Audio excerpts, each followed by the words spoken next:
Hello guys, स्वागत है आपका आज की इस वीडियो में। मेरा नाम है नवराज और आज की इस वीडियो में मैं बात करूंगा डीमार्ट और बिग बाजार के बारे में, जो कि इंडिया के पॉपुलर सुपरमार्केट चेन है। इनका बिजनेस मॉडल क्या है, इन दोनों में से कौन सी कंपनी ज़्यादा सक्सेसफुल है और क्यों सक्सेसफुल है। So let's get started. तो सबसे पहले हम बात करते हैं डीमार्ट के बारे में। डीमार्ट को 2002 में राधा किशन दमानी ने स्टार्ट किया था। अब तक 72 सिटीज़ में 196 से भी ज़्यादा स्टोर्स इनके ओपन हो चुके हैं। और इस कंपनी यानी कि डीमार्ट ब्रांड को अवेन्यू सुपरमार्ट्स लिमिटेड नाम की कंपनी ओन करती है, यानी कि ये कंपनी इसकी पेरेंट कंपनी है। और इसकी मार्केट कैपिटलाइजेशन 1,46,986 करोड़ है। और प्रीवियस ईयर में इसने 702 करोड़ रुपीस का जो है प्रॉफिट अर्न किया था। और वहीं बात करें अगर बिग बाजार की, तो बिग बाजार को किशोर बियानी ने 2001 में स्टार्ट किया था। ये इंडिया की oldest and largest supermarket chain है। अब तक इनके 120 सिटीज में 250 से भी ज्यादा स्टोर्स ओपन हो चुके हैं। बिग बाजार को फ्यूचर रिटेल लिमिटेड नाम की कंपनी ओन करती है और इनकी पेरेंट कंपनी जो है वो फ्यूचर ग्रुप है, यानी कि इसके अंदर और भी बहुत सारे ब्रांड्स हैं फ्यूचर ग्रुप के अंदर, जिसे कि किशोर बियानी ओन करते हैं, जिसके फाउंडर हैं और जिसके अंदर पेंटालून्स और बिग बाजार जैसे बड़े बड़े ब्रांड्स शामिल है।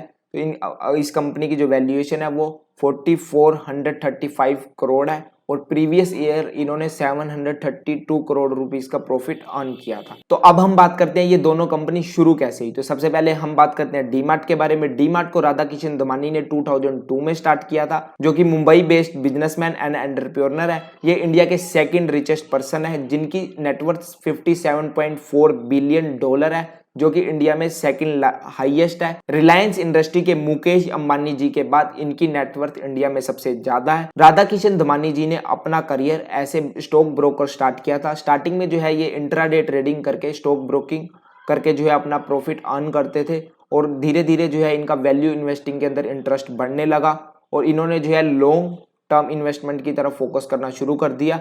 और उस टाइम पे इन्हें आइडिया आया रिटेल बिजनेस का और इन्होंने जो है रिटेल अपना एक आउटलेट खोला। महाराष्ट्र में जो है उन्होंने अपना फर्स्ट आउटलेट खोल करके जो है डीमार्ट को स्टार्ट किया।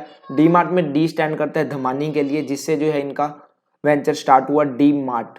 और अब जो है इनके 196 स्टोर्स हो चुके हैं। तो 2002 से लेकर के 2020 तक 18 ईयर में इनके 196 स्टोर्स ओपन हुए। इनकी प्रोसेस इतनी स्लो इसलिए रही क्योंकि 80% से भी ज्यादा जो इनके स्टोर्स हैं वो कंपनी ओन करती है, यानी कि ये रेंट पे जो है आउटलेट्स को ओपन नहीं करते, या तो ये लॉन्ग टर्म के लिए लीज करते हैं या फिर मोस्टली जो है इनके खुद के ही हैं। तो इसका कंपनी को जो है बहुत बड़ा बेनिफिट मिलता है, जिसे हम आगे इस वीडियो में डिस्कस करेंगे। 2016 तक ये कंपनी प्राइवेट थी, लेकिन 2017 में इस कंपनी ने अपना आईपीओ लॉन्च किया।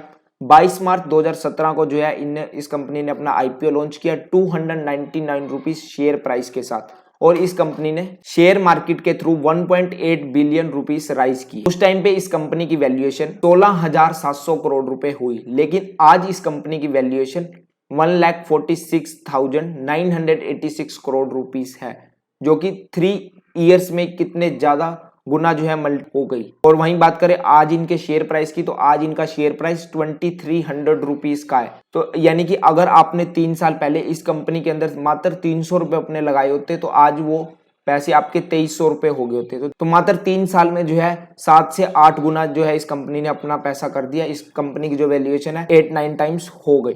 तो इसके पीछे की वजह क्या थी कि जो राधा किशन धमानी जी थे उनको स्टॉक मार्केट में बहुत ही ज्यादा नॉलेज थी। उन्होंने स्टॉक मार्केट से जो है ऑलरेडी बहुत ज्यादा पैसा जो है अर्न किया हुआ था। उन्हें स्टॉक मार्केट की पूरी नॉलेज थी कि कैसे स्टॉक मार्केट में जो है अपनी कंपनी को बिल्ड करना है, कैसे अपनी कंपनी को ग्रो करना है। क्योंकि इन्वेस्टमेंट और बिजनेस जो है दोनों एक दूसरे को हेल्प करती हैं, दोनों स्किल्स। अगर आप एक अच्छे इन्वेस्टर्स हो तो आपको जो है बिजनेस करने में आपको आसानी रहती है। अगर आप बिजनेस मैन हो तो आपको जो है इन्वेस्टमेंट में आसानी रहती है, क्योंकि दोनों के अंदर जो है कोर आपको समझना होता है बिजनेस। क्योंकि दोनों के अंदर मेन चीज जो ऑपरेट हो रही है वो बिजनेस हो रही है। इन्वेस्टर का क्या काम होता है कि वो सिर्फ बिजनेस के अंदर जो है पैसा लगा रहा है, लेकिन बिजनेसमैन का काम क्या होता है, वो बिजनेस को चला रहा है। तो क्योंकि उन्हें स्टॉक मार्केट की बहुत ज्यादा नॉलेज थी, तो यही वजह कि उन्होंने जो है डीमार्ट को इतना ज्यादा ग्रो कर दिया। तो अब हम बात करते हैं बिग बाजार के बारे में। बिग बाजार को किशोर बियानी ने स्टार्ट किया था 2001 में। जब वो यंग थे तो उन्होंने जो है कोलकाता में अपना फर्स्ट जो है आउटलेट स्टार्ट किया। उस टाइम पे जो है इतने पॉपुलर नहीं होते थे ये सुपरमार्केट स्टोर, जो है ज्यादा पॉपुलर नहीं होते थे, तो इन्होंने जो है फर्स्ट ओपन किया था इंडिया में, कोलकाता में। उसके मात्र 22 दिनों के अंदर ही जो है इन्होंने 2 और स्टोर्स ओपन किए, एक हैदराबाद में और मुंबई में। और इन्होंने बिग बाजार नाम जो है इसलिए रखा क्योंकि इंडिया जो यहाँ पर इंडियन मंडीज वगैरह होती है, तो उस तरीके से टिपिकल इन्होंने नेम रखा बिग बाजार। और इन्होंने एक टैगलाइन भी जो है जनरेट की, जो कि इससे सस्ता और अच्छा कहीं नहीं मिलेगा। तो आप देखते हो कि बिग बाजार में जो है बहुत ही ज़्यादा सस्ता आपको सामान मिलता है।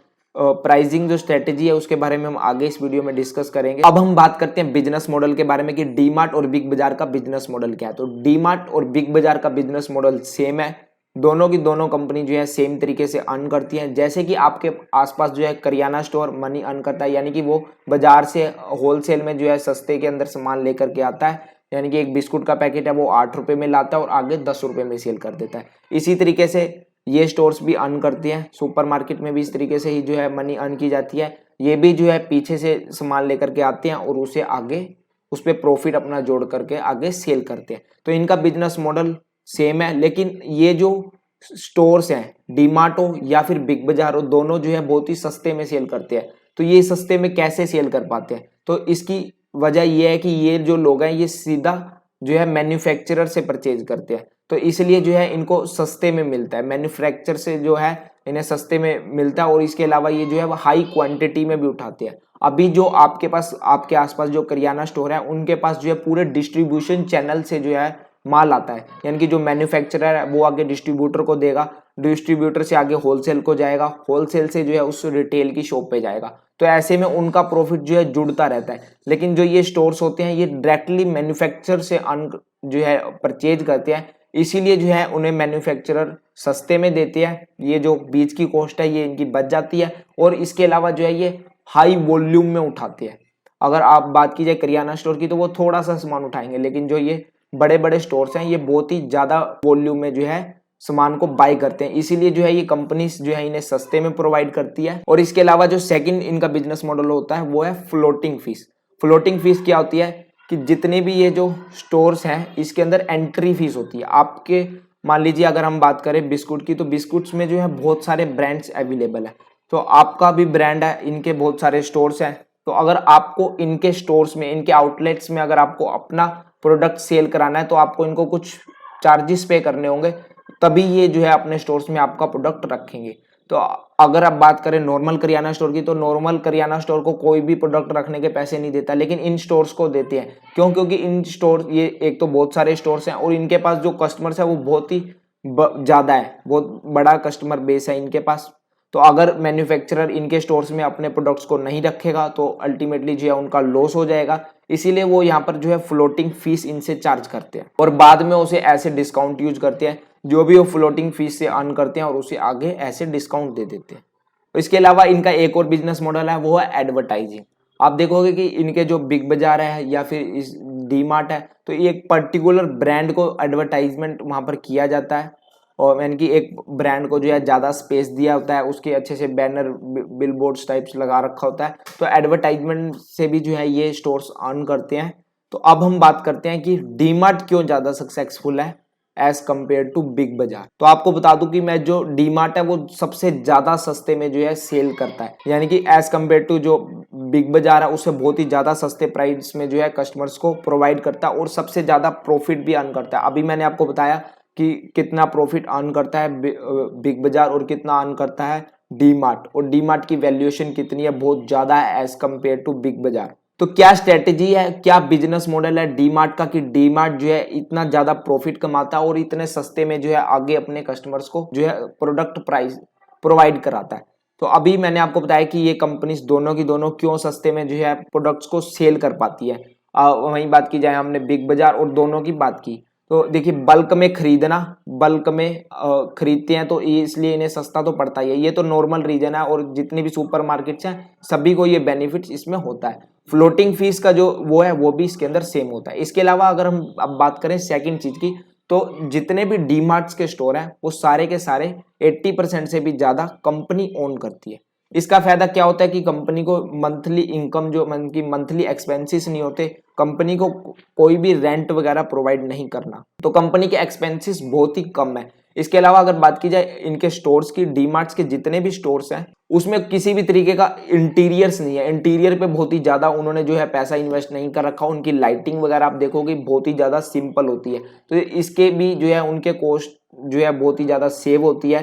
तो ये ज्यादा एक्सपेंसिस नहीं करते इन चीजों पे। और इसके अलावा एक चीज और है, जितने भी अदर जो ब्रांड्स है जैसे बिग बाजार और अदर जितने भी ब्रांड्स है वो क्या करते हैं, आगे जब मैन्युफैक्चर से बाय करते हैं तो उन्हें 1 मंथ एंड 1.5 मंथ के बाद जो है पेमेंट देते हैं। लेकिन डीमार्ट ऐसा नहीं करता। डीमार्ट जो है 7 से 10 डेज के अंदर ही जो है उनको पेमेंट कर देता है। इसीलिए जो ये मैन्युफैक्चरर्स होते हैं वो डीमार्ट को ज्यादा डिस्काउंट देते हैं। तो ज्यादा डिस्काउंट देते हैं डीमार्ट को, तो डीमार्ट को बेनिफिट क्या होता है कि वो और ज्यादा सस्ते में आगे अपने कस्टमर्स को सेल कर पाता है। तो अभी तक हमने जान लिया कि जो डीमार्ट है वो अपने एक्सपेंसेस को बहुत ही ज्यादा उन्होंने रिड्यूस करके रखा हुआ है। डीमार्ट के एक्सपेंसेस बहुत ही ज्यादा कम है और डीमार्ट सबसे सस्ता प्रोवाइड करता है। तो डीमार्ट को बेनिफिट क्या होता है कि डीमार्ट के पास कस्टमर बेस बहुत ही ज्यादा बड़ा है। तो जो अदर ब्रांड्स में क्या होता है कि जो वो कम प्राइस पे नहीं बेचते तो उनका कस्टमर बेस थोड़ा कम है। तो डीमार्ट जो है कम प्राइस पे बेच करके हाई वॉल्यूम रखता है, यानी कि जो उनकी प्रॉफिट की कवरेज है वो इक्वल आ जाती है। क्यों? क्योंकि हाई वॉल्यूम में जो है डीमार्ट प्रोडक्ट्स को सेल करता है। तो डीमार्ट, यही वजह है कि डीमार्ट ज्यादा प्रॉफिटेबल है और डीमार्ट जो है आगे सस्ते में भी प्रोवाइड कर पाता है। तो गाइस आई होप आपको समझ में आ गया होगा कि डीमार्ट और बिग बाजार का बिजनेस मॉडल क्या है और कौन सी कंपनी दोनों में से ज्यादा सक्सेसफुल है। आई होप ये वीडियो आपको पसंद आई होगी। अगर ये वीडियो आपको पसंद आई है तो प्लीज इस वीडियो को शेयर कीजिए अपने फ्रेंड्स के साथ। और अगर अभी तक आपने मेरे चैनल को सब्सक्राइब नहीं किया तो प्लीज इस चैनल को सब्सक्राइब कर लीजिए। आपको मेरे इस चैनल पे ऐसी ही अमेजिंग केस स्टडीज मिलती रहेंगी। तो guys thanks for watching this video.